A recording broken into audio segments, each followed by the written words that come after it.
Selamat malam adik-adik.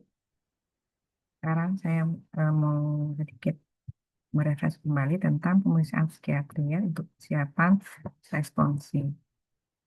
Nah, jadi di sini untuk memahami tentang pemeriksaan psikiatri kita memerlukan materi pendukung seperti kita harus memahami terlebih dahulu apa saja itu status psikiatri atau status mental, kemudian juga tentang pedoman diagnosa masing-masing gangguan jiwa seperti skizofrenia, depresi atau cemas ya. Kemudian di sini kita mulai dengan apa itu pemeriksaan psikiatri. Jadi pemeriksaan psikiatri itu adalah pemeriksaan untuk menilai status mental seseorang dan pada akhirnya dengan menilai status mental seseorang itu kita bisa menegakkan diagnosa.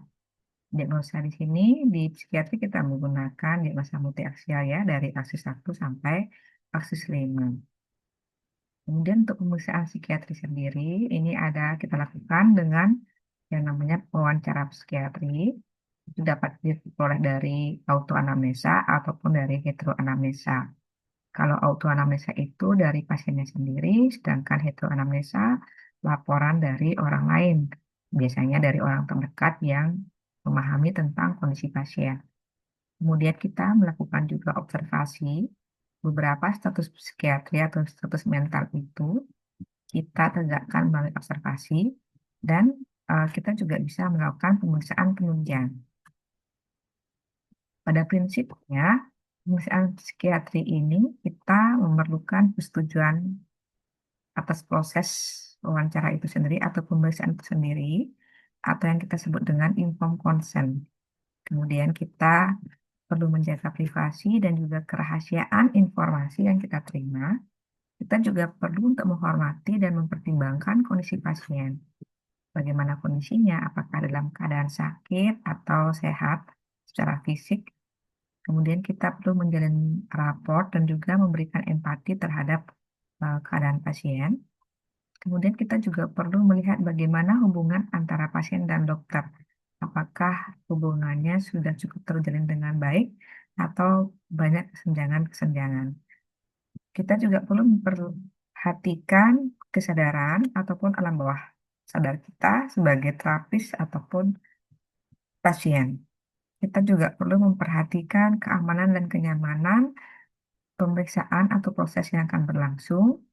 Kita melihat juga waktu dan jumlah sesi dan juga kita memperhatikan bagaimana cara kita bertanya, apakah menggunakan pertanyaan tertutup atau pertanyaan terbuka. Biasanya pemeriksaan psikiatri atau wawancara psikiatri lebih banyak kita utamakan dengan pertanyaan terbuka. Kemudian untuk setting wawancara, kita usahakan di ruangan yang kedap suara, kemudian ruangannya dibuat senyaman mungkin, di mana pemeriksa itu usahakan duduk tidak di balik meja atau tempat yang gampang terpojokkan. Umpamanya kita bisa duduk di dekat pintu keluar, lebih dekat dengan pintu keluar dibandingkan pasiennya. Kemudian untuk posisi pemeriksa dan pasien itu usahakan sejajar atau sama tinggi, kecuali memang ada suatu kondisi-kondisi yang memang tidak memungkinkan kita untuk melakukan posisi sejajar. Jarak duduk itu antara pasien dan pemeriksa diusahakan tidak terlalu dekat dan juga tidak terlalu jauh, dan hindari adanya distraksi-distraksi seperti bunyi telepon atau meninggalkan sesi wawancara di tengah-tengah wawancara sedang berlangsung. Urutan wawancara kita mulai ya. Di sini kita bisa mulai dari identifikasi data, kemudian kita melakukan auto anamnesa atau juga heteroanamnesa. Dari situ kita bisa melihat adanya keluhan utama.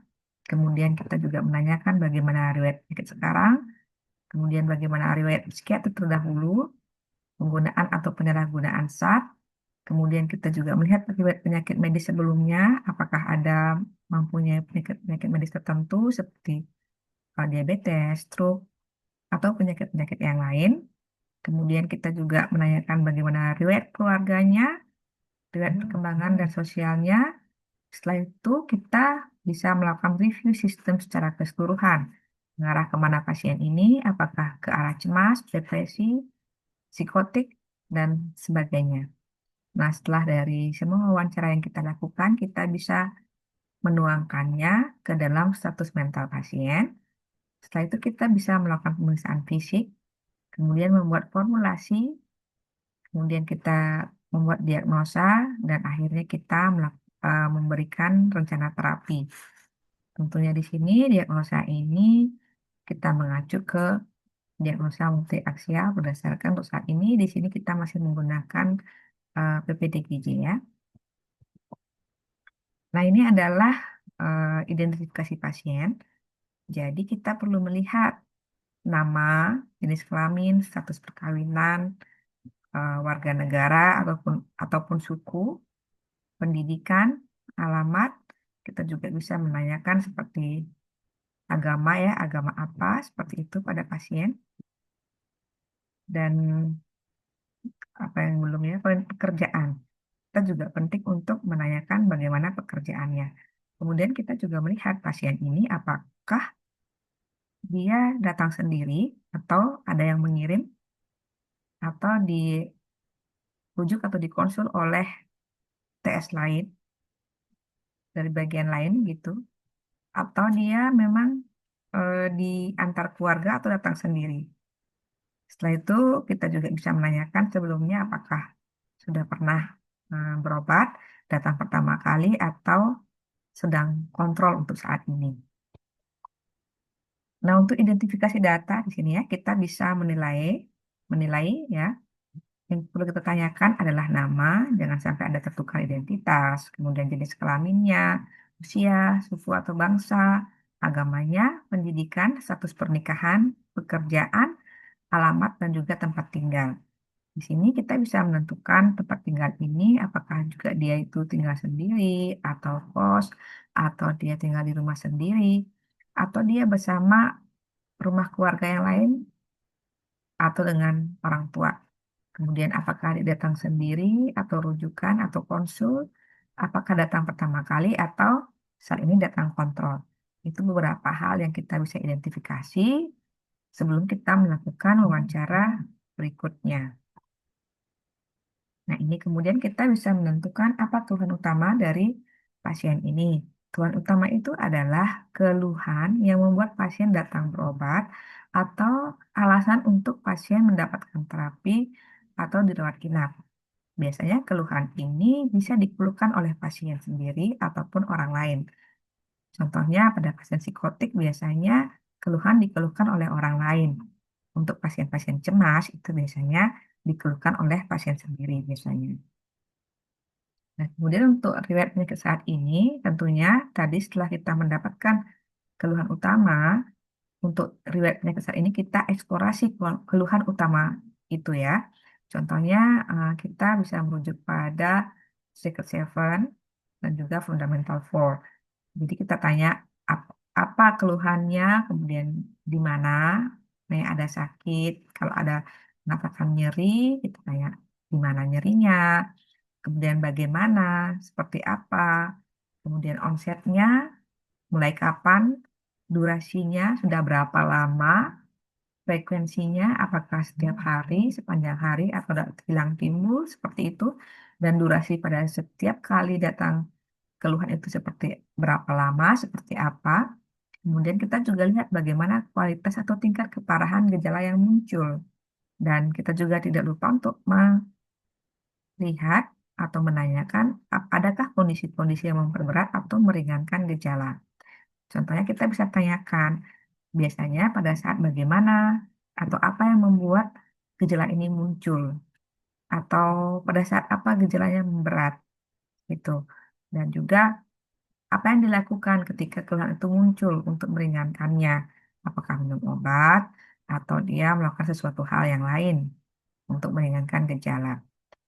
Nah, kemudian kita juga dari riwayat penyakit saat ini kita mengeksplorasi bagaimana kronologi perkembangan dan juga perjalanan penyakit atau keluhan utama saat ini.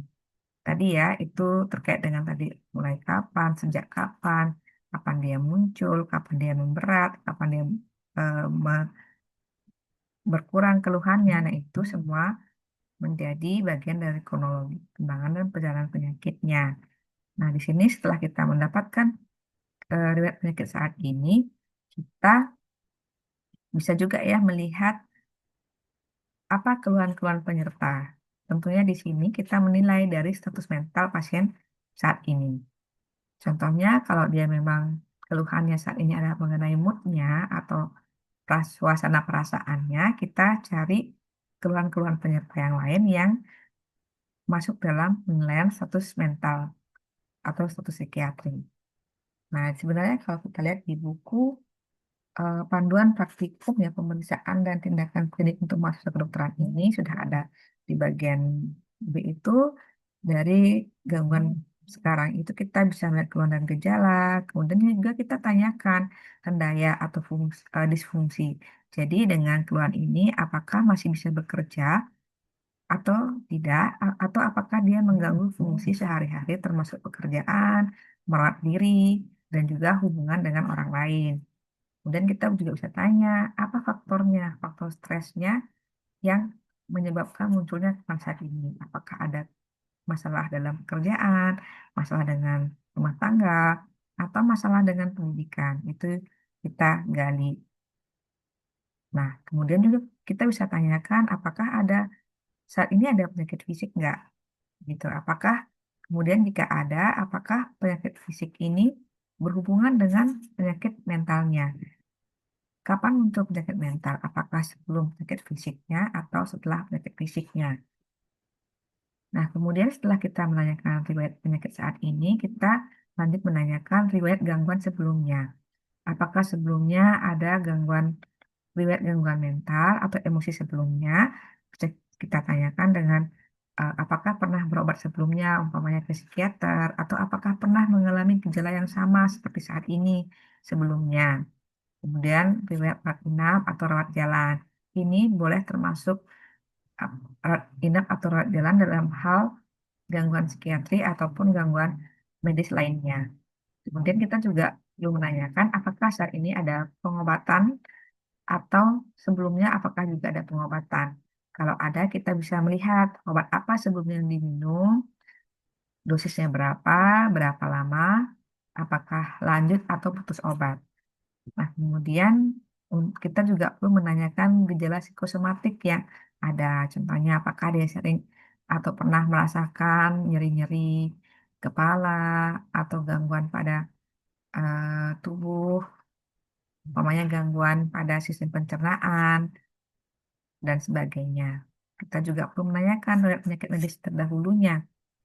Apakah ada epilepsi, contohnya, atau dia pernah mengalami benturan kepala yang menyebabkan adanya gangguan atau perubahan perilaku. Begitu juga dengan riwayat gangguan neurologis terdahulunya seperti apa dan riwayat penggunaan SAT. Ini juga penting agar kita bisa menilai apakah gangguan psikiatri ini yang sekarang muncul disebabkan oleh penggunaan SAT atau gangguan mental perilaku akibat penggunaan SAT atau dia memang murni gangguan mental fungsional.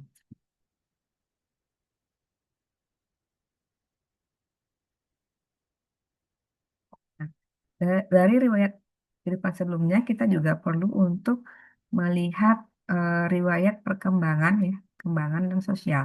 Di sini kita bisa menanyakan bagaimana riwayat prenatal dan juga perinatal. Biasanya ini kita cari dari heteroanamnesis. Dan jika ada heteronya, umpamanya ada keluarganya, ada ibunya, seperti itu. Prenatal ini contohnya bagaimana dia ketika dalam kandungan. Apakah mungkin ibunya pernah mengalami masalah kejiwaan atau gangguan mental pada saat sedang mengandung, atau ada konsumsi obat-obatan, atau ibunya pernah sakit pada saat mengandung pasien. Kemudian untuk prenatal ini biasanya bagaimana pada saat melahirkan, apakah jadi usia, kemudian beberapa saat setelah melahirkan, nah itu juga perlu ditanyakan. Kemudian masa anak awal, yaitu perkembangan pasien hingga pasien berusia 3 tahun, kemudian masa anak pertengahan 3 sampai 11 tahun, dan masa anak akhir atau remaja itu sampai kira-kira 18 tahun ya, sampai remaja gitu. Di sini kita melihat bagaimana perkembangannya, apakah sesuai dengan anak seusianya atau ada keterlambatan. Contohnya anak biasanya dalam berbicara itu sudah dimulai ya babbling gitu, udah dari usia berapa bulan gitu. Nah, kemudian juga sudah bisa mengucapkan beberapa kata dalam umpamanya setahun seperti itu ya, atau sudah bisa merangkai kalimat dalam 2 atau 3 tahun. Sedangkan pada anak mungkin ada keterlambatan atau tidak. Kemudian setelah itu bagaimana pertemanannya, kedekatannya dengan orang tua atau pengasuh, itu untuk melihat bagaimana pola asuhnya. Kemudian kita juga perlu melihat bagaimana perkembangan pendidikannya, apakah ada keterlambatan dalam menerima pelajaran, tidak naik kelas. Jadi semua riwayat itu ditanyakan. Kemudian bagaimana pada masa anak akhir, contohnya bagaimana ketika dia di SMP atau di SMA, kemudian bagaimana eh, riwayat seksualnya dalam artian apakah sudah menstruasi atau belum, usia berapa mulai menstruasi atau mimpi basah itu perlu ditanyakan. Ya, jadi banyak riwayat masa lalu ini akan memberikan kita gambaran bagaimana perkembangan atau psikodinamika pasien secara utuh dari pada saat baru lahir hingga saat ini. Nah, ini ya, jadi perkembangannya ada tadi setelah kita mendapatkan masa kanak sampai remaja, kita bisa lanjutkan dengan pemeriksaan masa dewasa seperti bagaimana sekolahnya, apakah lanjut kuliah atau tidak, kemudian kenapa tidak lanjut atau tidak, pekerjaannya bagaimana, apakah pekerjaannya sering ganti-ganti pekerjaan atau memang menetap pada satu pekerjaan.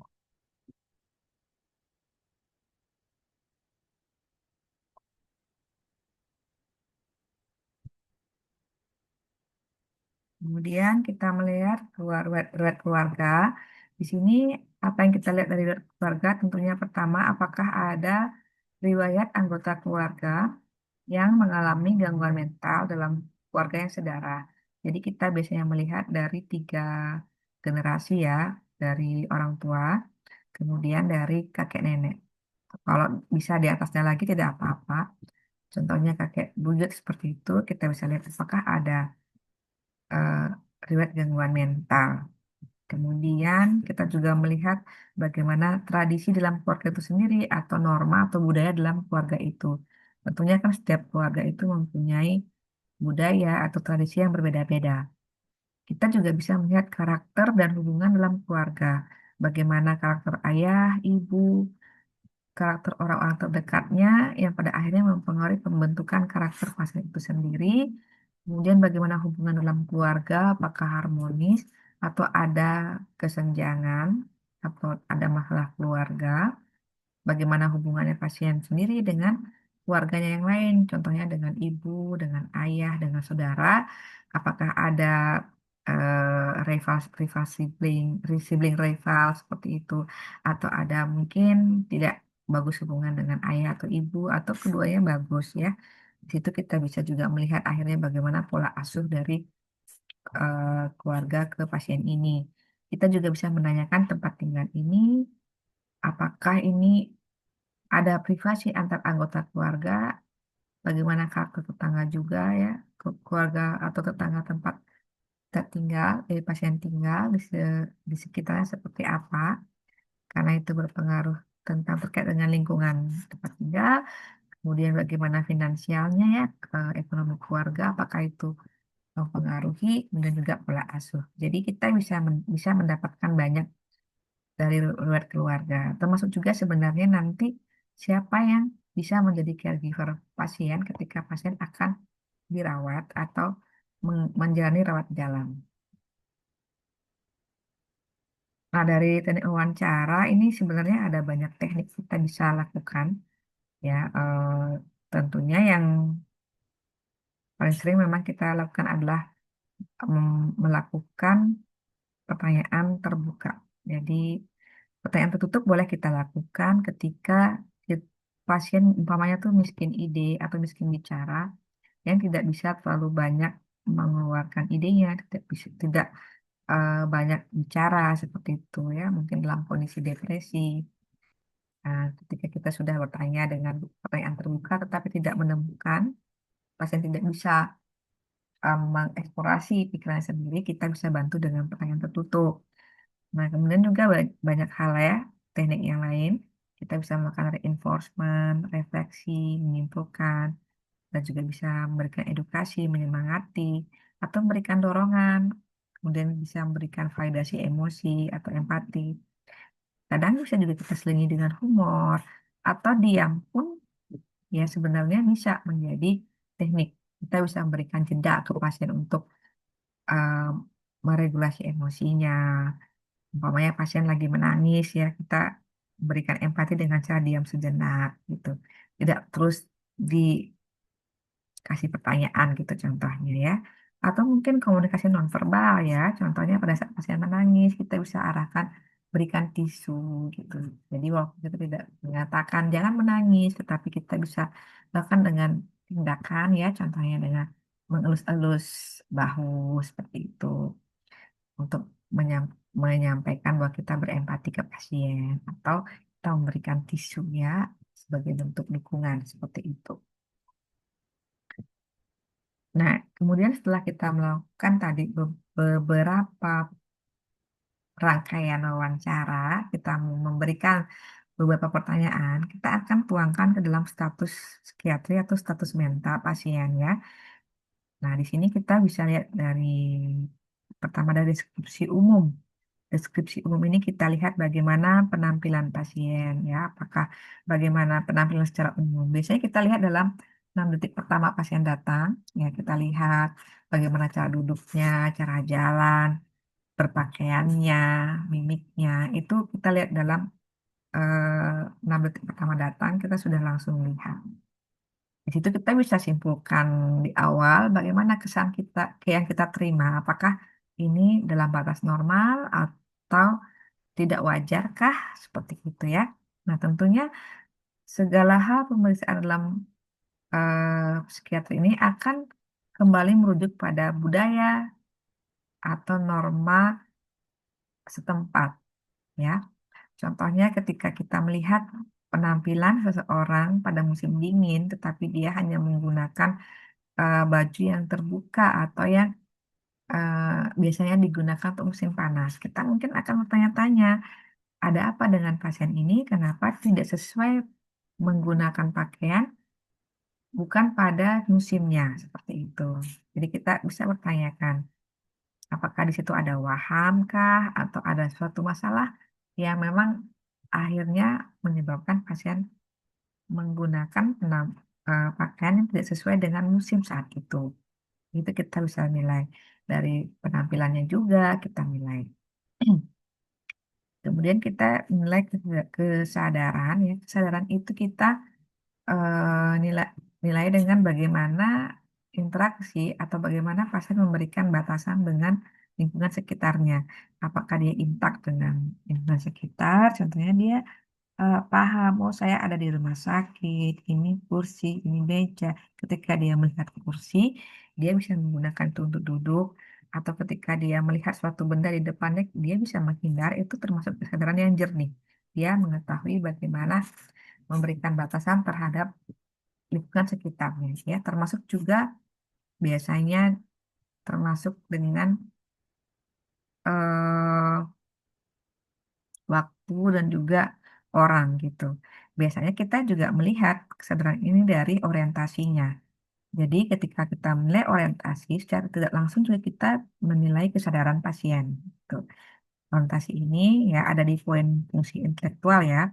Ada orientasi waktu, tempat, dan juga orang. Biasanya kalau pasien dengan kesadaran yang berkabut atau berubah itu orientasinya itu ada gangguan ya, baik itu entah di waktu, tempat, ataupun orang. Nah, kemudian kita juga melihat perilaku dan juga aktivitas psikomotor.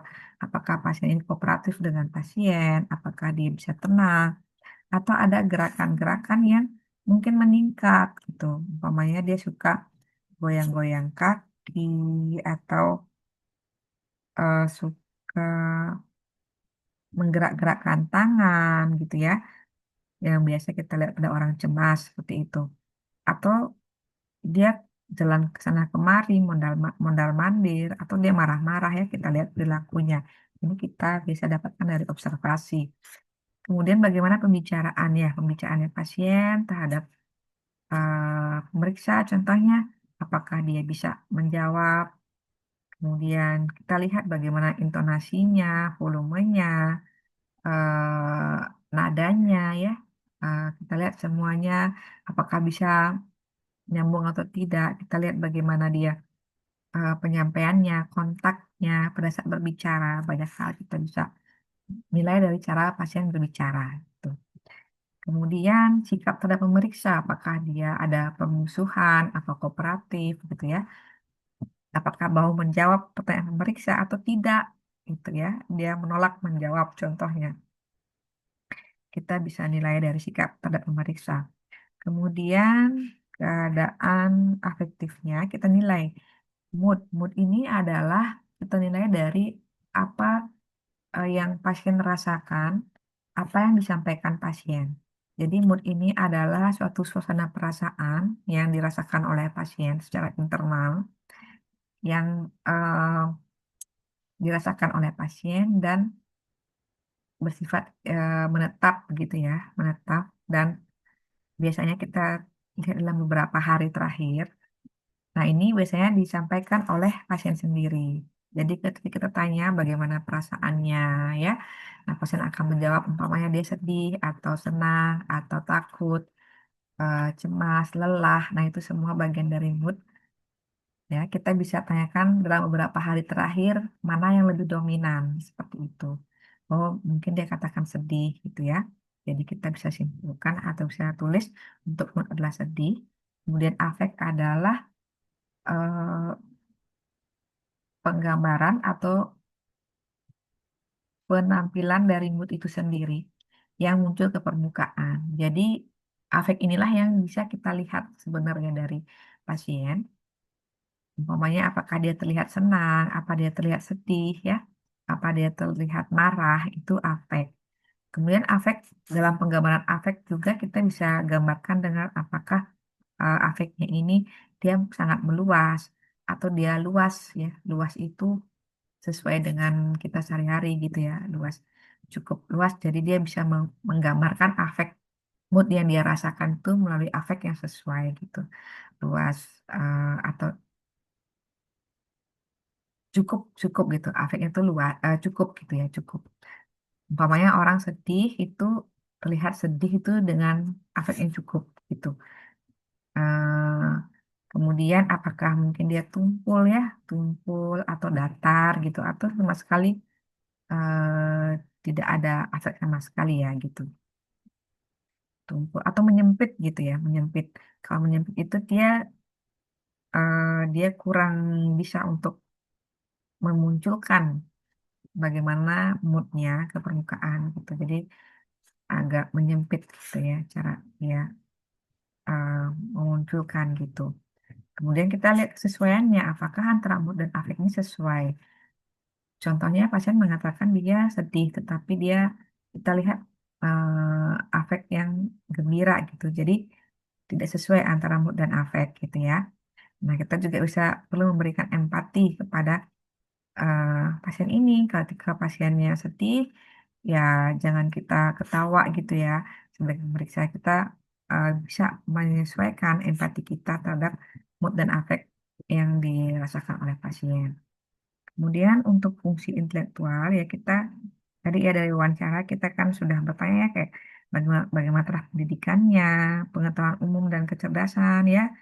Ini contohnya kita bisa tanya dari pengetahuan umum, contohnya siapa presiden saat ini kayak gitu. Jadi pengetahuan umum itu adalah pengetahuan yang diharapkan diketahui oleh sebagian besar masyarakat gitu. Contohnya siapa bupati saat ini siapa gitu. Tapi kalau bupati kan mungkin nggak semua orang tahu ya. Kalau presiden itu mungkin semua orang warga Indonesia tahu gitu contohnya. Jadi kita biasanya menggunakan itu.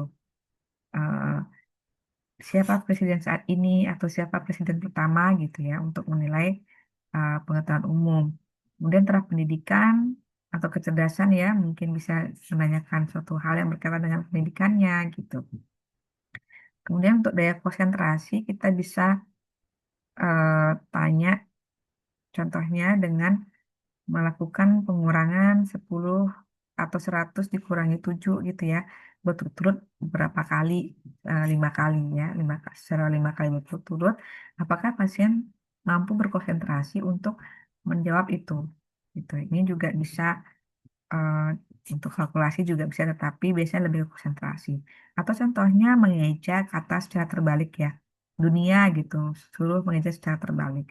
Atau kalau memang seseorang tidak berpendidikan ya, contohnya tidak sekolah, tidak bisa baca tulis atau menghitung, kita bisa mungkin kalau dia pedagang kita relate relatekan dengan kehidupan pedagang ya, biasanya dalam tukar jual beli gitu transaksi. Nah, umpamanya saya belanja sekian, kalau belanja sekian bawa uang sekian, kembaliannya berapa, kayak gitu-gitu ya.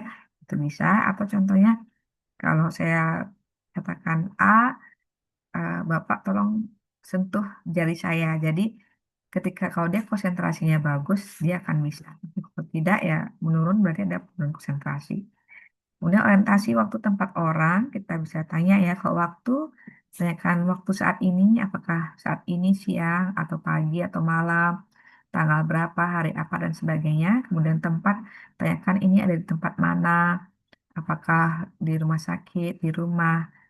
Tapi tentunya pertama kita tanya dulu, Bapak tahu di mana ini sekarang, tempat apa ini, gitu. Kalau dia salah jawab umpamanya baru kita kasih clue-clue gitu. Oh, di sini kan ada ini ya Pak, ada ini, ada ini. Nah, kalau dia tetap mengatakan, oh tetap sekeras umpamanya dia di rumah padahal di rumah sakit kita kasih clue-cluenya, ya mungkin ada gangguan orientasi tempat kayak gitu. Tapi kalau dia bisa menjawab mungkin memang dia hanya tidak tahu aja ada di mana gitu ya. Kita perlu pastikan. Dan orang ya tanya siapa yang di sampingnya, siapa yang mengantar atau siapa yang menjaga. Kemudian daya ingat ini ada beberapa ya. Kita bisa melihat memori saat ini atau memori yang cepat, kemudian memori jangka pendek, jangka menengah, dan juga jangka panjang. Jadi kalau memori yang cepat itu kita bisa tanya, umpamanya tadi kita perkenalkan diri, terus nanti diulang lagi nama nama pemeriksa siapa gitu ya, atau dia disuguhkan dengan eh, benda-benda tertentu. Ini saya sebutkan 3 benda ya Pak, nanti tolong diingat gitu. Setelah beberapa saat diulang lagi. Tadi ingat nggak kata yang benda yang saya sebutkan gitu ya, itu yang cepat. Kemudian yang jangka pendek, contohnya yang kemarin atau tadi pagi. Tadi pagi udah sarapan belum? Sarapannya apa? Sebenarnya terlihat basa-basi ya, tetapi kalau kita mau melihat itu bisa menjadi bagian dari pemeriksaan kita sebenarnya. Apakah dia ingat atau betul dalam mengingat memori jangka pendeknya gitu. Kemarin ngapain aja Pak? Udah makan kemarin. Kemarin makannya apa? Itu bisa. Dari bisa dikonfirmasi dengan penjaga gitu. Yang menengah contohnya 2 minggu lalu ngapain kayak gitu ya. Apa yang dilakukan 2 minggu lalu. Untuk yang jangka panjang tentunya yang seperti ya setahun lalu, mungkin ya 1 bulan lalu, setahun yang lalu, yang lebih panjang lagi gitu. Kemudian pikiran abstrak kita bisa dengan menanyakan persamaan dan perbedaan benda-benda tertentu yang mempunyai kemiripan. Yang bisa kita gunakan contohnya apakah ada perbedaan atau persamaan dari buah jeruk dengan bola tenis gitu. Ya. Nah, kemudian bakat kreatif kita tanya, dia tuh bisa apa, bakatnya apa, ya, hobinya apa, kemampuannya apa, dan kemampuan menolong diri sendiri. Contohnya, ya kalau sakit Bapak ngapain gitu, ataukah harus menunggu orang lain untuk bawa ke rumah sakit gitu, atau berobat, atau untuk menyarankan, atau dia bisa inisiatif sendiri bahwa, oh, saya sakit gitu ya, dan ketika sakit apa yang dilakukan, nah, itu kemampuannya. Setelah itu kita melihat gangguan persepsi. Nah, gangguan persepsi ini ada halusinasi, ilusi, depersonalisasi, dan derealisasi. Nah, halusinasi ini adalah adanya gangguan persepsi di mana munculnya persepsi dari panca indera, jadi dari kelima panca indera, tanpa adanya rangsangan atau stimulus dari eksternal. Jadi tidak ada itu rangsangan seperti bunyi, suara, atau visual, ya. Tapi pada pasien akhirnya menjadi suatu munculnya persepsi itu. Jadi tidak ada menjadi ada, itu halusinasi. Jadi ketanya bisa apakah ada mendengar suara yang tidak ada sumbernya, melihat objek yang tidak ada sumbernya, seperti itu. Dan ini biasanya dikonfirmasi juga ke heteroanamnesis. Apakah memang betul ada suara itu atau tidak? Kemudian kalau ilusi ini gangguan persepsi di mana ada rangsangan atau stimulus eksternal, tetapi eh, persepsinya itu salah. Jadi ada umpamanya dia melihat sebuah benda A, tapi dia nanti melihatnya itu sebagai benda B gitu, kayak ular, tali dilihat sebagai ular, pohon dilihat sebagai makhluk yang menyeramkan seperti itu ya. Jadi ada kesalahan persepsi, kesalahan dalam menggambarkan atau menerima persepsi. Itu penerimaannya. Kemudian depersonalisasi ini adalah suatu kondisi di mana pasien atau seseorang ini merasa bukan dirinya, jadi merasa terlepas dari dalam dirinya, seolah-olah dia memang melihat saja dirinya itu melakukan aktivitas, tapi bukan dia yang sedang melakukan aktivitas, contohnya. Jadi seperti dia bukan merasa itu bukan dirinya. Kalau derealisasi merasa bahwa ini tidak apa ya, tidak nyata gitu kan, kok ini tidak nyata gitu. Jadi merasa ini bukan bukan seperti dunianya seperti itu ya, jadi merasa tidak nyata gitu. Kemudian kita lihat dari proses pikir ya, proses pikir pasien bagaimana kita menanyakannya atau memeriksanya. Jadi proses pikir ini kita bisa melihat apakah pasien ini akan mengalami suatu gangguan atau tidak ya. Kita akan menyimpulkan proses pikir ini secara umum sebagai apakah dia logis realis, non logis non realis, logis non realis, atau dia dalam keadaan autistik. Tentunya itu kita simpulkan dari arus pikir dan juga isi pikirnya. Nah, untuk arus pikir kita bisa melihat dari produktivitasnya, kemudian kontinuitasnya, atau apakah ada hendaya dalam berbahasa. Arus pikir itu kita bisa lihat dari cara pasien berbicara, bagaimana menyampaikan isi pikir. Itulah yang namanya arus pikir, cara pasien untuk menyampaikan, gitu ya, menyampaikan apa yang ada dalam isi pikirnya. Jadi untuk melihat isi pikir, arus pikir itu kita bisa melihat dari produktivitasnya, dari kontinuitasnya, dan juga dari gangguan berbahasanya.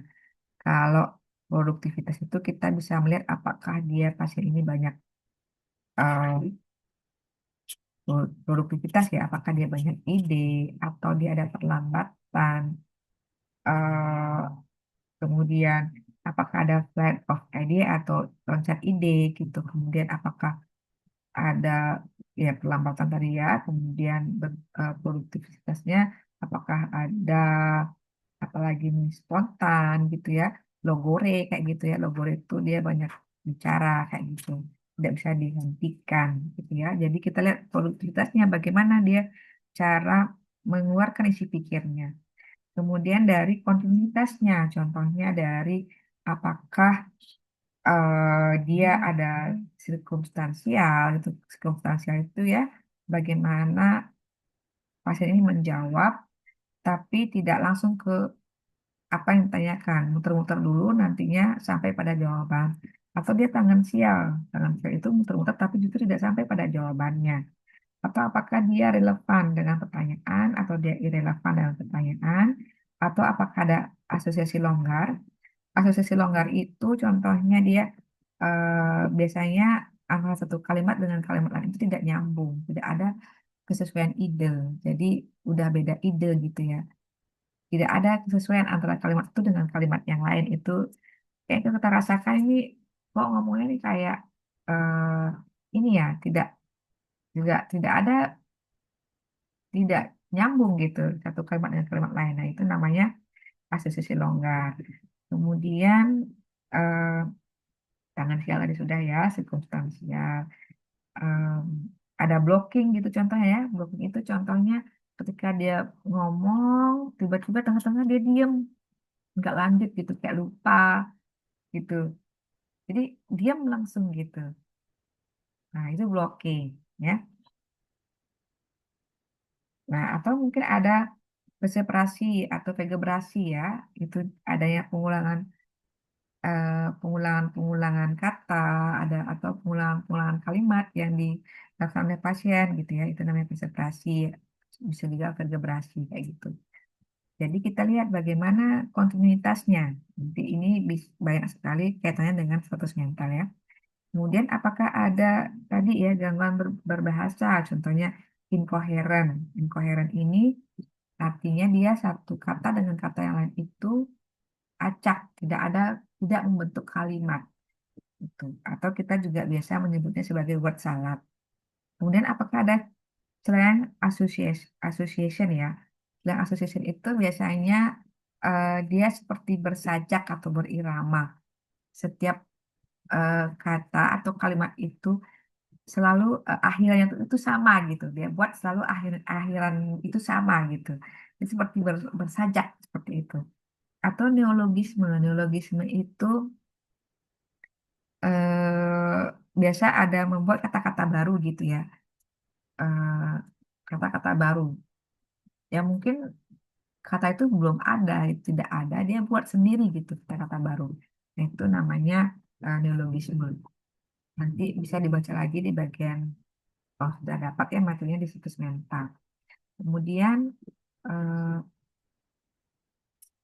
kalau dia seperti orang normal, bicara nyambung, tidak ada masalah, kita bisa itu namanya koheren gitu ya. Nah, kemudian untuk bentuk apa isi pikir, kita bisa lihat apakah di isi pikir ini ada preokupasi atau gangguan isi pikir ya. Sebenarnya di isi pikir itu kita bisa bedakan menjadi preokupasi, obsesi, kemudian ada fobia, kemudian ada macam-macam ya isi pikir ini gitu. Ide juga, apakah dia ini hanya ide atau dia preokupasi atau ada obsesi atau ada fobia. Nah, kita bisa lihat di situ. Kemudian, apakah kita lihat juga apakah ada gangguan isi pikir ya? Gangguan isi pikir itu kita sudah bisa masuk ke ide-ide yang aneh atau ada waham seperti itu ya. Waham itu adalah adanya suatu keyakinan yang salah yang tidak sesuai dengan latar belakang budaya, pendidikan, dan juga dipertahankan oleh pasien meskipun kita sudah sangkal gitu. Kita sudah sangkal bahwa itu tidak benar, tetapi pasien tetap meyakini itu sebagai suatu kebenaran. Nah, itulah yang namanya waham. Jadi, ketika kita memeriksa waham, kita perlu menyangkal pasien. Ketika kita tidak sangkal, kita tidak tahu ya apakah ini waham atau hanya ide. Bedanya kalau ide itu kita masih bisa eh, membuat pasien ragu dengan idenya. Kalau itu salah gitu. Tapi kalau waham, kita tidak bisa memberikan keraguan pada pasien. Nah, kalau ide ini dia memang suatu pikiran berulang yang menetap, yang dipertahankan pasien, tetapi tadi itu kalau dia tidak, dia masih bisa digoyahkan.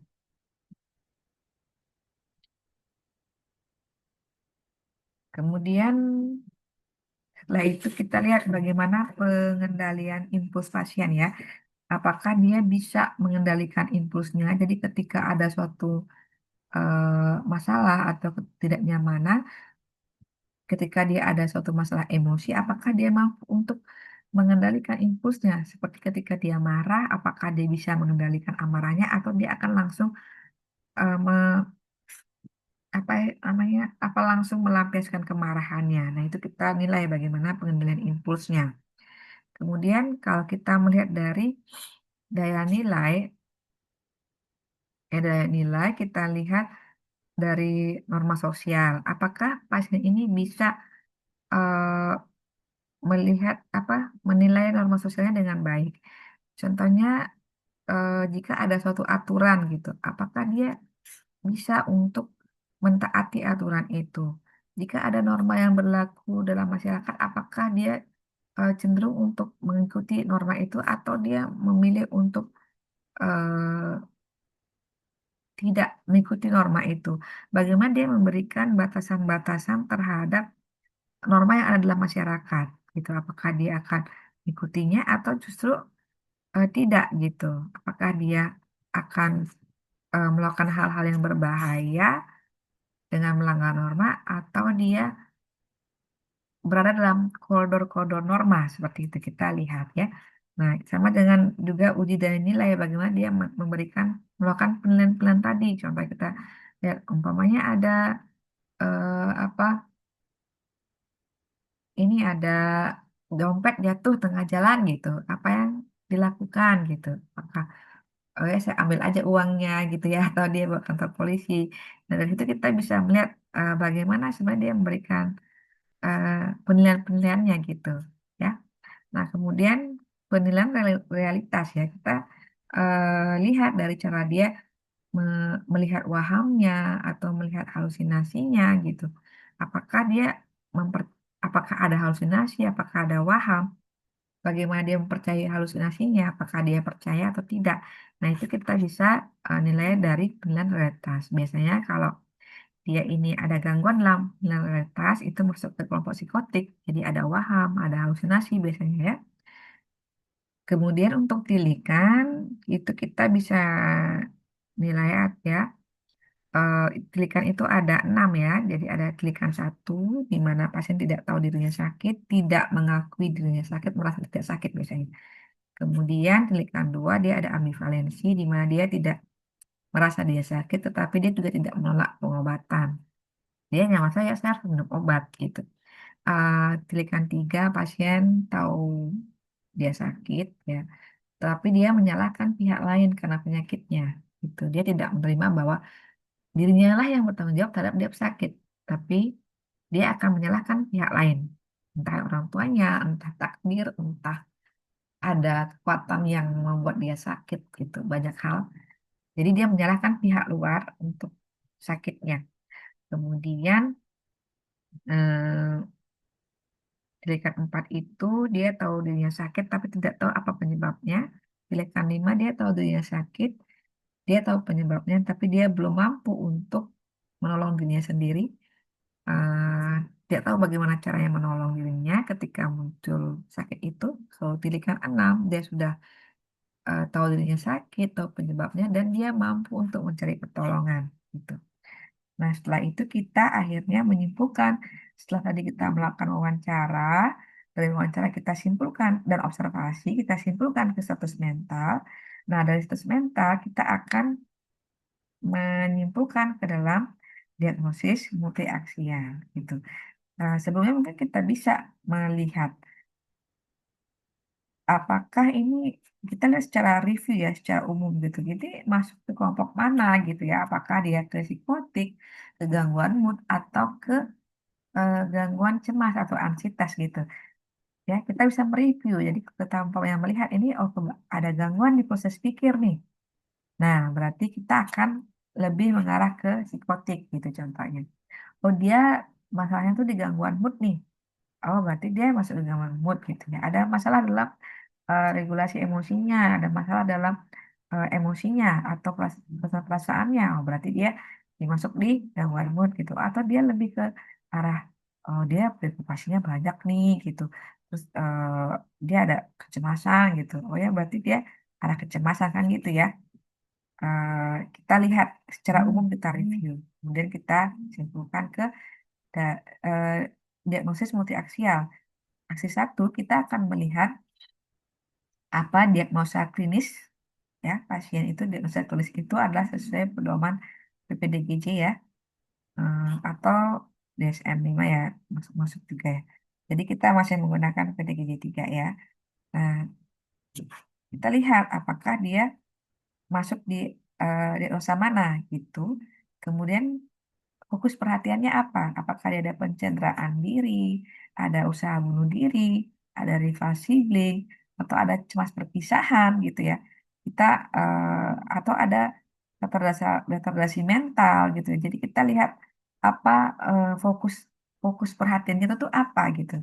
Yang kita selain diagnosa klinis ini apa yang menjadi fokus perhatian kita. Kemudian aksis 2 kita melihat bagaimana ciri kepribadian dan juga mekanisme pembelaan ego serta rehabilitasi mental. Ada tidak rehabilitasi mental? Gitu.